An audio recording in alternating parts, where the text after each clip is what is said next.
Hello everyone, welcome back to Valley of the Mist Block of the Month. I'm Adriane Ritter. And I'm Shelley McNeely. And this is the June 2023 Block of the Month. So, what block are we doing this month, Shelley?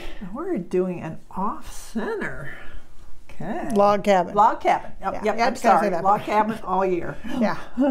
Okay, so you make it just like a regular log cabin, and the way it gets off center is you make, in this case, we're making half of the strips wider than the others. Right. Or half of them narrower than the others, however you want to look at it. The white ones are narrow and the colored ones are not. Right. we tried it both ways. It gets really white if you do. Well, you know what? Actually, it was kind of deceptive. I think so. They're very, yeah. Yeah, the other side is bigger. I think because of the centerpiece. Yeah. That's what makes it look like more color. Right. So, anyway, without further ado, what fabric do we need, Shelley? Okay. So again, we're using this focus fabric, which is Paint Impressions by Hoffman. This is the focus fabric you need if you're going to turn in your block at the meeting when it's due, which is actually September. And otherwise, you can use whatever focus fabric you want. So for this month, we're going to need a white that is, if you want to cut a strip or two. Or use some smaller pieces. Yes. The total amount is about an inch and a half wide totally by 60 inches. And we're going to subcut that into pieces that are 2.5 inches, 3.5 inches, 5.5 inches, 6.5, 8.5, 9.5, 11.5, and 12.5. Okay. So this month, please go get the instructions. Yes, there's a lot of numbers. They'll be in there. You don't have to remember all these. Yeah, and the focus, it's going to be a 2.5 by 3.5 and a 2.5 by 5.5. So the other strips are all 2.5 inch wide. Right. The whites are 1.5. These are 2.5. Right. And then coordinating one is a 2.5 inch square, 2.5 by 9.5, 2.5 by 11.5. And then coordinating two is 2.5 by 6.5, and then again 2.5 by 8.5. And that might have sounded weird because one of those is not a 12.5, but that's right. It's how you build the block. Right. Because we end with the white. Yeah. There's only one that ends up being 12.5, and it's a white. Yeah. Okay. So this block we put together like any log cabin. I do want to caution you, it is not oversized. You need to sew accurately. Scant 1/4 inch seam just to be comfortable. Right. So we start with this square of coordinating fabric, and you're going to put your smallest white 2.5 inch long by 1.5 inch piece on one side.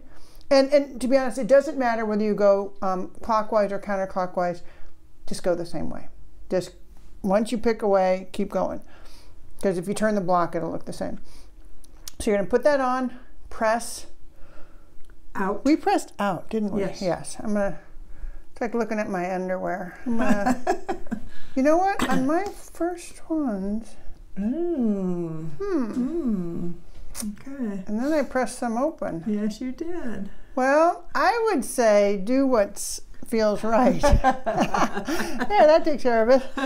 You know, because with this white, you don't really like to press to it. And then once I pressed in, then the next one I was like, oh, I know. yeah. I know. Okay, so we're gonna add these two, and then keep going around, and then so the next one will be the focus, your smallest focus. And actually, if you lay your pieces up in size order, you can just keep sewing. Right. It's always two of the whatever color, and then two of, the white, and then two of the same color, then two white, and two of the next same color. Yeah. So we are going to start sewing. If we come on anything that we think we need to mention, we'll pop back in here. Like I said, I don't have dimensions for you midway to double check your size, but you should be going up. Because it's not going to be a square until you're done. Right. That's right. So, I'm trying to think of some words of wisdom to add here, but it's a pretty basic block. right. Let's just get sewing. All right, we did figure out some words of wisdom. It really would not be nice to go the whole block and not know if you were on track. Right, that's true. So I did some calculating, and it was actually easier than I thought. So every time you put on 2 pieces of the same color, like say these 2 focus fabric pieces, your block is going to then be a square of the length of the longer of those pieces. So you can check it. So when we put on this coordinating 2 fabric, and the longer piece was an 8.5, and so now this square should be an 8.5 inch square. What do you do with that number? Well, if you're worried that you're not accurate, check to see if you're on track. If you're bigger, it would make it easier your sewing if you trim it down to the 8.5. If you're smaller, then don't panic. I would just think about that and maybe take a smaller seam on the next round. You should have had some indication things were a little off, just because your pieces should fit exactly if you've cut them accurately. Right. If they're too small or too long, something's wrong.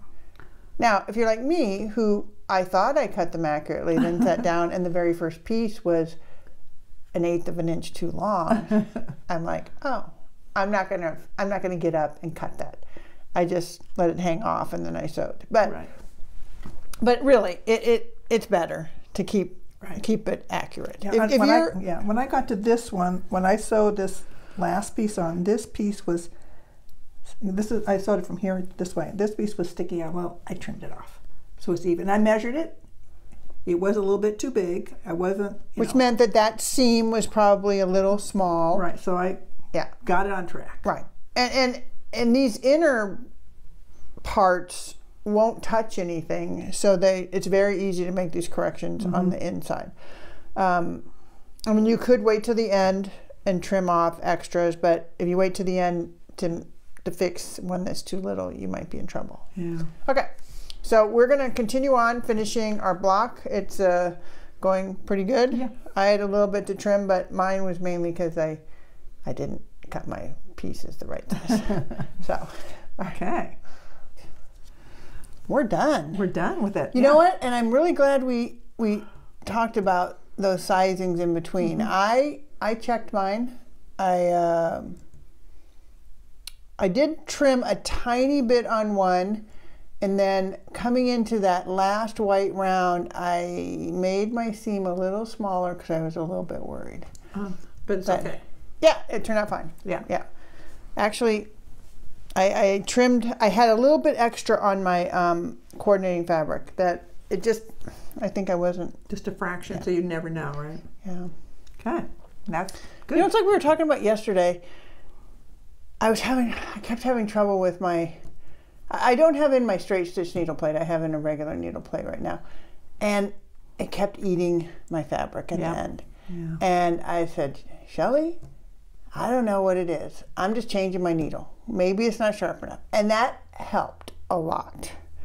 You know, I remember those good old days when it'd be months and I'd go, should I change my needle? Well, you know, I still have that issue. I don't, because I keep doing dumb things where I break a needle or something. Well, that's a different story. And, you know, breaking a needle makes you change it. But, you know, if you think about it, if you're remembering to change your rotary cutter blade, you might want to change your needle too. You know, because you even probably I go months with that.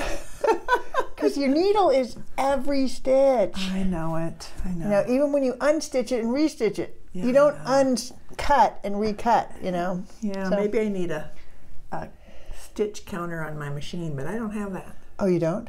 No. I don't either. But I thought your fancy machine might. Oh, heavens no. Oh.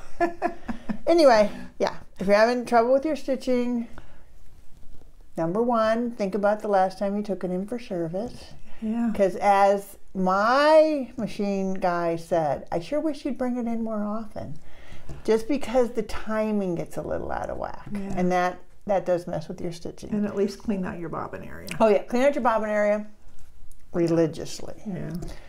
We do so many different kind of things. We were making all these bags not that long ago, and that stuff gets a lot of lint in there. Yeah. Clean it out, make sure your needle's right, change your needle, Yeah.